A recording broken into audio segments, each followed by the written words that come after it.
ಜನನಿ ಸುದ್ದಿವಾಹಿನಿ ವೀಕ್ಷಕರಿಗೆ ನಮಸ್ಕಾರ. ವಿಜಯ ಸೇವಾ ಟ್ರಸ್ಟ್ ಯಕ್ಷಶ್ರೀಯಿಂದ ಯಕ್ಷಮಾಂತ್ರಿಕ ದಾರೇಶ್ವರರ ನೆನಪು ಹಿಮ್ಮೇಳ ಕಾರ್ಯಕ್ರಮ ಭಾನುವಾರದ ವಿಶೇಷದೊಂದಿಗೆ ನಾನು ರಮೇಶ್ ಹೆಗಡೆ ಗುಂಡುಮನೆ. ಹಿಮ್ಮೇಳ ವೈಭವ ಎನ್ನುವುದು ವಿಮರ್ಶೆಗೆ ಇರುವುದಲ್ಲ, ಅಲ್ಲಿ ಯಾವುದೇ ರೀತಿಯ ವಾದನ ಬಳಸುವ ಅವಕಾಶಗಳಿದೆ ಎಂದು ಹಿರಿಯ ಮದ್ದಲೆ ವಾದಕ ಶಂಕರ ಭಾಗವತ್ ಯಲ್ಲಾಪುರ ಅಭಿಪ್ರಾಯ ವ್ಯಕ್ತಪಡಿಸಿದರು. ವಿಜಯ ಸೇವಾ ಟ್ರಸ್ಟ್ ಯಕ್ಷಶ್ರೀ ಸಾಗರ ಇವರು ಇಲ್ಲಿನ ಕುಡುಪಲ್ಲಿ ಸದಾನಂದ ಸ್ವರಾಲಯದಲ್ಲಿ ಭಾನುವಾರ ಸಂಜೆ ಏರ್ಪಡಿಸಿದ್ದ ಯಕ್ಷಮಾಂತ್ರಿಕ ದಿವಂಗತ ಸುಬ್ರಹ್ಮಣ್ಯ ದಾರೇಶ್ವರರ ನೆನಪು ಹಿಮ್ಮೇಳ ಕಾರ್ಯಕ್ರಮದಲ್ಲಿ ಕೊಡಮಾಡಿದ ಯಕ್ಷಶ್ರೀ ರಜತ ಸಂಭ್ರಮದ ಗೌರವಾರ್ಪಣೆ ಸ್ವೀಕರಿಸಿ ನಂತರ ಅವರು ಮಾತನಾಡಿದರು. ಹಿಮ್ಮೇಳ ವೈಭವದಲ್ಲಿ ಪದ್ಯಗಳನ್ನು ಎಷ್ಟು ಉದ್ದ ಮಾಡಬಹುದು, ಆದರೆ ರಂಗದಲ್ಲಿ ಹಾಗೆ ಮಾಡುವಂತಿಲ್ಲ. ಪದ್ಯ ರಚನೆಯಲ್ಲಿಯೂ ಯಕ್ಷಗಾನ ಪ್ರದರ್ಶನಕ್ಕೆ, ತಾಳಮದ್ದಲೆಗೆ ಹಾಗೂ ಗಾನ ವೈಭವಕ್ಕೆ ಹೀಗೆ ಹೊಂದುವ ಪದ್ಯಗಳೇ ಇದೆ ಎಂದ ಅವರು, ಗಾನ ವೈಭವದಲ್ಲಿ ಹಿಮ್ಮೇಳ ವಾದನವಾಗಿ ಮದ್ದಲೆಯಲ್ಲದೆ ಬೇರೆ ವಾದನಗಳನ್ನು ಬಳಸಿಕೊಳ್ಳಬಹುದಾಗಿದೆ ಎಂದು ಅಭಿಪ್ರಾಯ ವ್ಯಕ್ತಪಡಿಸಿದರು. ಸುಬ್ರಹ್ಮಣ್ಯ ದಾರೇಶ್ವರ ಅವರ ಪುತ್ರ ಕಾರ್ತಿಕ್ ದಾರೇಶ್ವರ ಅವರು ಮಾತನಾಡಿ, ನಮ್ಮ ತಂದೆ ಈಗ ಇಲ್ಲದಿದ್ದರೂ ಅವರನ್ನು ಸದಾ ನೆನಪಿಸಿಕೊಳ್ಳುವುದು ಅವರು ಒಬ್ಬ ಕಲಾವಿದರಾಗಿರುವುದಕ್ಕಾಗಿ ಮಾತ್ರ. ಇದು ಮಗನಾಗಿ ಹೆಮ್ಮೆಯ ಸಂಗತಿ. ಹಾಗಾಗಿಯೇ ಅವರ ನೆನಪು ಕಾರ್ಯಕ್ರಮದಲ್ಲಿ ಹೋಗುವುದಕ್ಕೆ ದುಃಖವಾದರೂ ಪಾಲ್ಗೊಳ್ಳುವುದು ಜವಾಬ್ದಾರಿ ಎಂಬ ನೆಲೆಯಲ್ಲಿ ಭಾಗವಹಿಸುತ್ತೇನೆ ಎಂದರು. ಹಿಮ್ಮೇಳ ಕಾರ್ಯಕ್ರಮದಲ್ಲಿ ಭಾಗವತರಾಗಿ ಗೋಪಾಲಕೃಷ್ಣ ಜೋಗಿಮನೆ, ಸುಜನ್ ಗಣೇಶ್ ಹೆಗಡೆ ಗುಂಡುಮನೆ, ಮದ್ದಲೆಯಲ್ಲಿ ಶಂಕರ್ ಭಾಗವತ್, ಶರತ್ ಜಾನಕೈ ಹಾಗೂ ಚಂಡೆಯಲ್ಲಿ ಕಾರ್ತಿಕ್ ದಾರೇಶ್ವರ್ ಪಾಲ್ಗೊಂಡಿದ್ದರು. ವಿಜಯ ಸೇವಾ ಟ್ರಸ್ಟ್ ಮುಖ್ಯಸ್ಥ ಡಾಕ್ಟರ್ ಎಚ್.ಎಸ್. ಮೋಹನ್ ಅವರು ಕಾರ್ಯಕ್ರಮ ನಿರ್ವಹಿಸಿದರು. ಮನು ವಿಜಯ್, ಎನ್ ಸುಬ್ರಾವ್, ಗುರುಮೂರ್ತಿ ಚಿಪ್ಲಿ ಮತ್ತಿತರರು ಹಾಜರಿದ್ದರು. ಯಾವ ಪದ್ಯವನ್ನು ಎಷ್ಟು ಉದ್ದ ಮಾಡ್ಬೋದು, ಅಲ್ಲಿ ಅದನ್ನು ತಂದು ನಾವು ವಿಮರ್ಶೆ ಮಾಡೋದಲ್ಲ. ಅಲ್ಲಿ ಇದು ಹಿಮ್ಮೇಳ ವೈಭವಕ್ಕಾಗಿರೋದು. ಅಂಥ ಪದ್ಯವನ್ನು ಸೆಲೆಕ್ಟ್ ಮಾಡಿದಾಗ ಏನು ಮಾಡ್ಬೋದು, ಇಲ್ಲಿ ಯಾವ ವದನವನ್ನು ಹಾಕ್ಬೋದು, ವಯಲಿನ್ ಹಾಕ್ಬೋದು, ಸಿತಾರ್ ಹಾಕ್ಬೋದು, ಅದನ್ನು ಮಾಡಬಹುದಿಲ್ಲ. ಕೆಲವು ಪದ್ಯಗಳಿಗೆ ಯಕ್ಷಗಾನಕ್ಕೆ ಆಟಕ್ಕೆ ಬೇಕಾಗುವಂಥ ಪದ್ಯಗಳಿರುತ್ತೆ, ಕೆಲವೊಟ್ಟು ತಾಳಮದ್ದಲೆಗೆ ಬೇಕಾಗುವಂಥದ್ದು, ಕೆಲವೊಟ್ಟು ಹಿಮ್ಮೇಳದವರಿಗೆ ಬೇಕಾಗುವಂಥದ್ದು, ಕೆಲವೊಟ್ಟು ಹಾಡುಗಾರರಿಗೆ ವಾದನಗಾರರಿಗೆ ಬೇಕಾಗುವಂಥದ್ದು, ಕೆಲವೊಟ್ಟು ತಂತಿ ವಾದನಗಳಿರುವಾಗ ಬೇಕಾಗುವ ಪದ್ಯಗಳು ಬೇರೆ. ಹೀಗೆಲ್ಲ ಇದ್ದಾಗ ಮತ್ತು ಅಲ್ಲಿ ಕೆಲವು ಒಂದೇ ರಸಗಳನ್ನು ವಿಂಗಡಣೆ ಮಾಡೋದು ಜಾಸ್ತಿ. ನಮ್ಮ ಯಕ್ಷಗಾನದಾಗಲಾಗಿ ಇಲ್ಲಿ ಯಕ್ಷಗಾನದಲ್ಲಿ ತಕ್ಷಣದಲ್ಲೇ ಲೆಫ್ಟು ರೈಟು ಕರ್ವಿಂಗ್ ಬಂದೇ ಬಿಡ್ತದೆ, ತಾಳ ಆಗಿದ್ದಾಗ ಚೇಂಜ್ ಆಗಿಬಿಡುತ್ತೆ. ಅದು ಸ್ವಲ್ಪ ಕಷ್ಟ. ಹಾಡೋರಿಗೆ ಒಂದು ರಾಗವನ್ನು ಫಿಕ್ಸ್ ಮಾಡಲಿಕ್ಕೆ ಆಗೋದೇ ಇಲ್ಲ. ಮಾಡ್ಕೊಳ್ಳೋರು ಇದ್ದಾರಲ್ಲ ಅಂತ ಹೇಳುವ ಒಂದು ಸಂತೋಷ ಎಲ್ಲೋ ಒಂದು ಕಡೆ ಇರ್ತದೆ. ಎಲ್ಲರಿಗೂ ಧನ್ಯವಾದಗಳು. ಹಳೆಯದರಲ್ಲಿ ಹೊಸತು ನೋಡುವುದು, ಹಾಗಾಗಿ ವೈವಿಧ್ಯತೆ, ಭಿನ್ನತೆ ನಮ್ಮ ಕಾರ್ಯಕ್ರಮದ ವಿಶಿಷ್ಟತೆ. ಒಂದು ಕಾರ್ಯಕ್ರಮ ಇದ್ದ ಹಾಗೆ ಮತ್ತೊಂದು ಕಾರ್ಯಕ್ರಮ ಇರಬಾರದು, ಅಂದರೆ ವೈವಿಧ್ಯತೆ ಇರಬೇಕು ಅನ್ನೋ ಉದ್ದೇಶದಿಂದ ಮಾಡ್ತಾ ಇದ್ದೀವಿ. ಆ ಥರನೇ ಮಾಡಿದ್ದೇವೆ.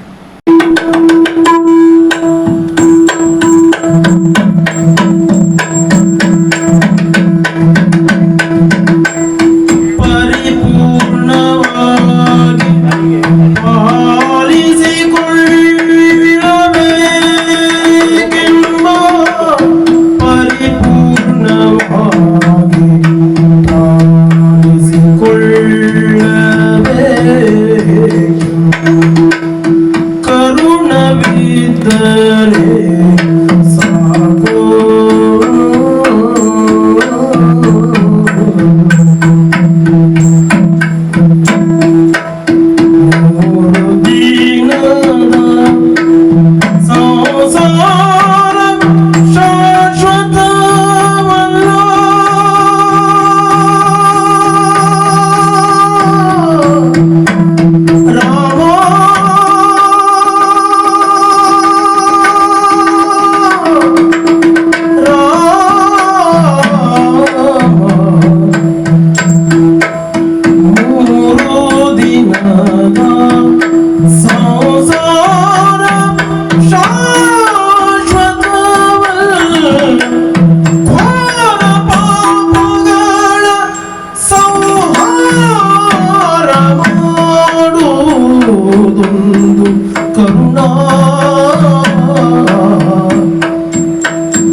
ಜಾನಕಿ ಜಯ ರಾಮುರೇ